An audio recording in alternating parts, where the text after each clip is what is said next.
In a small village called Umuife, there lived a woman named Mama Nneka. She was famous for her delicious meals, especially her rich, spicy meat stew. Everyone in the village loved her cooking, and they often came to her house to buy food. Mama Nneka's meat stew is the best in the whole world, people would say. Mama Nneka was kind and cheerful, always smiling as she served her customers. She had a daughter, Nneka, who was 10 years old. Nneka loved helping her mother in the kitchen. She would chop vegetables and stir the pot while her mother cooked. But there was something strange about Mama Nneka. She never let anyone see where she got her meat. One night, when the moon was bright and the village was quiet, Nneka couldn't sleep. She decided to go to the kitchen to get some water. As she passed by her mother's room, she saw Mama Nneka putting on a long black wrapper and carrying a big sack. Where is Mama going at this time of the night? Nneka wondered. Curious, she quietly followed her mother. Mama Nneka walked through the dark village, holding a lantern. She went past the market, past the church, and straight to the village graveyard. Nneka's heart was beating fast. Why is Mama going to the graveyard? She thought. When Mama Nneka reached the graveyard, she stopped at a fresh grave. She put down her lantern and started digging. Nneka gasped but quickly covered her mouth. She hid behind a tree and watched as her mother dug deeper and deeper.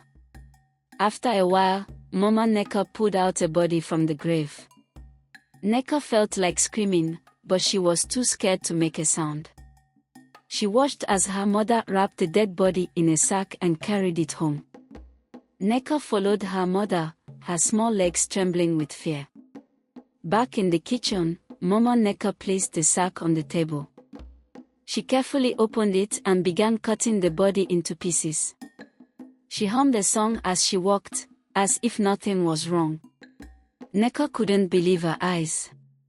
Is this where Mama gets the meat for her stew? She whispered to herself. Mama Nneka finished cutting the meat and placed it in a pot. She added spices, tomatoes, and palm oil. The smell of the stew filled the kitchen, but Nneka no longer thought it smelled delicious. Her stomach churned. As the stew cooked, Nneka quietly ran back to her room. She couldn't sleep the rest of the night. She kept thinking about what she had seen. What should I do? She wondered. Should she tell someone? Should she confront her mother? Or should she keep quiet? The next morning, the villagers came to buy food as usual. "Oh, Mama Nneka, this stew is even sweeter today," said Papa Ifani, licking his fingers. Nneka stared at them, feeling sick. She wanted to shout, "Don't eat it. It's not real meat." But the words stayed stuck in her throat. As the day went on, Nneka realized she couldn't keep quiet forever. She had to decide what to do.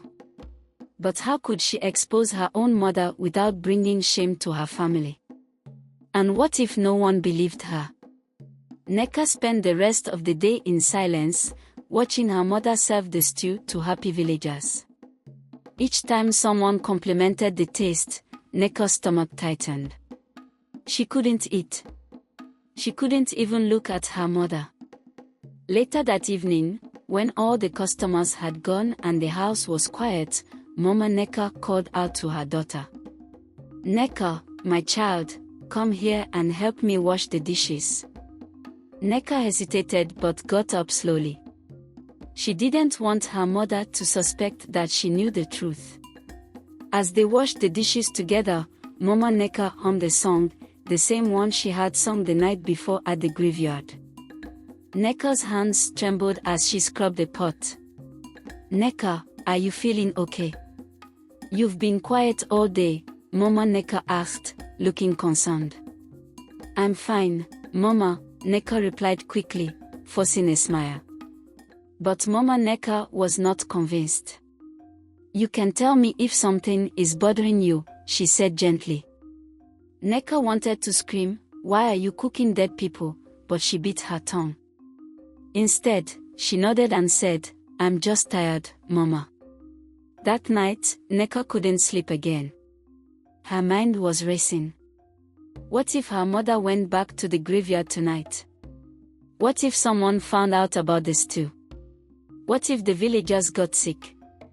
Unable to stay in bed, Nneka decided to keep watch. She sat by her window, staring at her mother's door. Hours passed, and just when Nneka thought her mother might stay in, the door creaked open. Mama Nneka stepped out, carrying the same black wrapper and big sack. This time, Nneka didn't hesitate.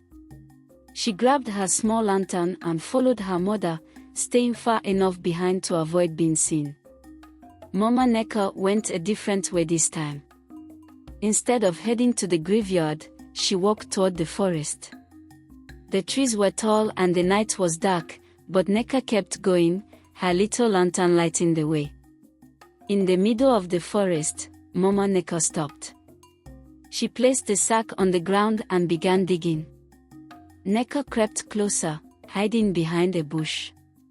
Suddenly, Mama Nneka froze and looked around. "Who's there?" she called out, her voice sharp. Nneka held her breath, her heart pounding.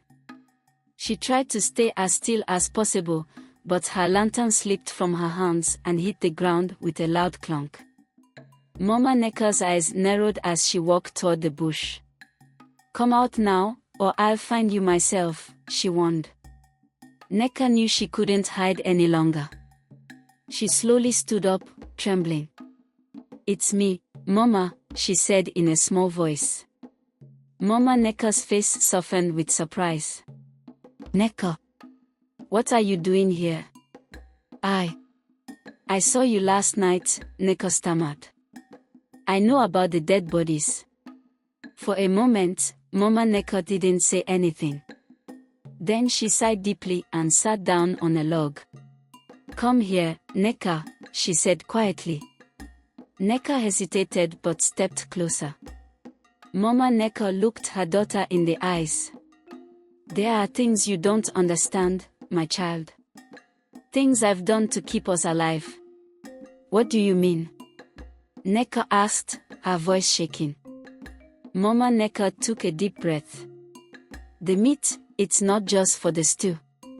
It's for protection. The spirits demand it. If I stop, they will come for us." Nneka's eyes widened. "Spirits? What spirits?" Mama Nneka's gaze shifted to the dark trees around them. "The spirits of the forest. They keep our family safe, but they need an offering. This is the only way." Nneka didn't know what to believe. Was her mother telling the truth, or was this just an excuse? She felt more confused than ever. Just then, a strange sound echoed through the forest. It was a low, rumbling growl that made the ground shake. Mama Nneka stood up quickly, her face pale. "They are here," she whispered. Nneka froze as the growling grew louder, echoing through the dark forest. The sound seemed to come from everywhere and nowhere all at once. She grabbed her mother's hand tightly. "Mama, what is that?" she whispered, her voice trembling. Mama Nneka didn't answer. Her eyes darted around, searching the shadows. "Stay close to me, Nneka," she said firmly. "And don't make a sound." The growling stopped suddenly, replaced by an eerie silence. Nneka's heart raced as she clung to her mother. Then, out of the shadows, a tall figure emerged. It was covered in leaves and mud, with glowing red eyes that seemed to pierce the darkness. Nneka gasped, but Mama Nneka quickly covered her mouth. "Quiet, child," she hissed. The figure stepped closer, its footsteps heavy on the forest floor. It stopped in front of Mama Nneka and tilted its head, as if studying her.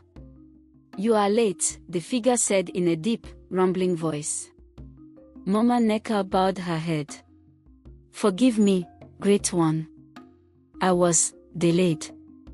The figure's glowing eyes shifted to Nneka. And who is this? It asked. Nneka felt her knees go weak. She wanted to run, but her mother held her family. This is my daughter, Mama Nneka said quickly. She is young and does not understand our ways. The figure leaned down, its face inches from Nneka's. She should not be here, it growled. I know, Mama Nneka said, her voice trembling. It won't happen again. Please, allow me to make my offering. The figure straightened up and stepped back. Very well, it said. But remember, Mama Nneka, the spirits are watching. Do not test their patience. Mama Nneka nodded and opened the sack she had brought. Inside were pieces of meat wrapped in banana leaves. She placed them on the ground and bowed her head again. The figure waved its hand, and the meat disappeared in an instant. Your offering is accepted, it said. But the child, she has seen too much. Nneka's eyes widened in fear. Mama, she cried, gripping her mother's arm. Please, great one. Mama Nneka begged. She is just a child. I will make sure she forgets what she has seen. The figure was silent for a long moment. Then it said, very well. But if she speaks of this to anyone, the spirits will come for her. I understand, Mama Nneka said, bowing deeply. The figure turned and disappeared into the shadows, leaving the forest silent once again. Nneka clung to her mother, tears streaming down her face. Mama, what just happened? Who was that? Mama Nneka sighed and pulled her daughter close. I'll explain everything when we get home, she said softly. But for now, you must promise me something. What? Nneka asked, wiping her tears. You must never tell anyone what you saw tonight. Do you understand? Nneka hesitated, but she nodded. I promise, Mama. They walked back to the village in silence. Nneka's mind was spinning with questions, but she was too scared to ask. What had her mother gotten them into? And what would happen if the spirits decided they weren't safe after all? When they got home, the first rays of sunlight were peeking over the horizon. The village roosters crowed loudly, but Nneka felt no comfort in the new day. Her legs were heavy, and her heart was full of fear. Mama Nneka shut the door behind them and leaned against it, her face pale and tired. She looked at her daughter, who sat on a small wooden stool, trembling. Nneka, Mama Nneka said gently, you've seen things that most people never see. But now you must understand why I do this. Nneka nodded slowly, though her mind was filled with questions. Mama, who was that thing in the forest? And why do you give them dead people? Mama Nneka sat down across from her and sighed deeply. Many years ago, before you were born, our family faced terrible trouble. Your father, she stopped, her voice catching, and wiped her eyes. Papa. Nneka whispered. Yes, your papa. He owed a lot of money to some wicked men in the city. When he couldn't pay them back, they came here and threatened to kill us all. I didn't know what to do, so I went to the forest to pray. I cried and begged the spirits to help us. Nneka's eyes widened. And they helped you? Mama Nneka nodded. The spirits agreed to protect us, but they asked for something in return. They wanted me to bring them bodies from the graveyard. They said they needed the bodies for their power. At first, I refused, but when the men came back to harm us, the spirits drove them away. After that, I had no choice. I had to keep my promise. But why do you cook the meat, Mama? Nneka asked, her voice shaking. Mama Nneka looked down at her hands. It was the spirit's idea. They said the meat must be shared with the people, so the spirits could watch over the whole village. They believe the stew connects everyone to their power. Nneka felt her stomach turn. So everyone in the village has been eating dead people. Mama Nneka nodded solemnly. Yes, but they don't know. And they must never find out, Nneka. If they do, the spirits will be angry. They will punish us all. Nneka didn't know what to say. She wanted to run far away, but where would she go? This was her home, and her mother was all she had. Just then, there was a knock at the door. Mama Nneka froze. Who is it? She called out, trying to sound calm. It's me, Papa Ifani, came a voice from outside. Mama Nneka opened the door slightly. Oh, Papa Ifani, good morning. What brings you here so early? Papa Ifani stepped inside, looking worried. Mama Nneka, something strange happened last night. My son Chijioke came home late from his friend's house, and he said he saw a big, scary figure with glowing eyes near the forest. He said it was carrying a sack. Nneka's heart skipped a beat. She glanced at her mother, who kept a calm face. Children have wild imaginations, Mama Nneka said with a laugh. Perhaps Chijioke was dreaming. But Papa Ifani shook his head. He wasn't dreaming, Mama Nneka. He's been shaking all morning, and he refuses to go outside. Do you think it could be a spirit? Mama Nneka forced a smile. I wouldn't worry, Papa Ifani. The spirits of this village are kind. They protect us. Papa Ifani didn't look convinced, but he nodded. I hope you're right. If something is wrong, the village elders must know. As soon as Papa Ifani left, Mama Nneka locked the door and turned to Nneka. Listen to me, she said in a low voice. No one can know what you saw last night. If they do, the spirits will come for all of us. Do you understand? Nneka nodded quickly, but her mind was racing. She knew the spirits were real, and she knew they were dangerous. But what if someone else saw them? What if the village elders started asking questions? The spirits weren't just watching Mama Nneka anymore. Now, they were watching Nneka too. The days that followed were tense for Nneka. She avoided the villagers as much as possible, afraid someone might ask her questions. At home, Mama Nneka went about her cooking as usual, but the cheerful hum in her voice was gone. The warning from the forest still hung heavy in the air. One evening, as Nneka was fetching water from the village stream, she overheard two women talking. Have you heard? One of them whispered.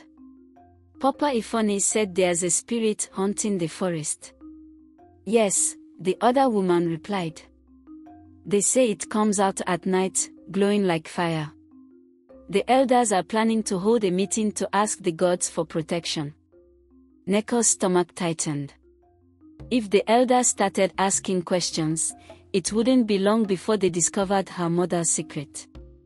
That night, Nneka couldn't take it anymore. She sat down in the kitchen and looked at her mother, who was stirring a pot of stew. Mama, she said softly, we have to stop this. It's wrong. Mama Nneka sighed and put down her spoon. I know it's hard for you to understand, Nneka, but the spirits saved our lives. If we stop, they'll come for us. But Mama, Nneka said, her voice shaking, isn't it better to face the truth than to live in fear? What if the spirits hurt someone else? What if the villagers find out? They'll never forgive us. Mama Nneka stared at her daughter for a long moment.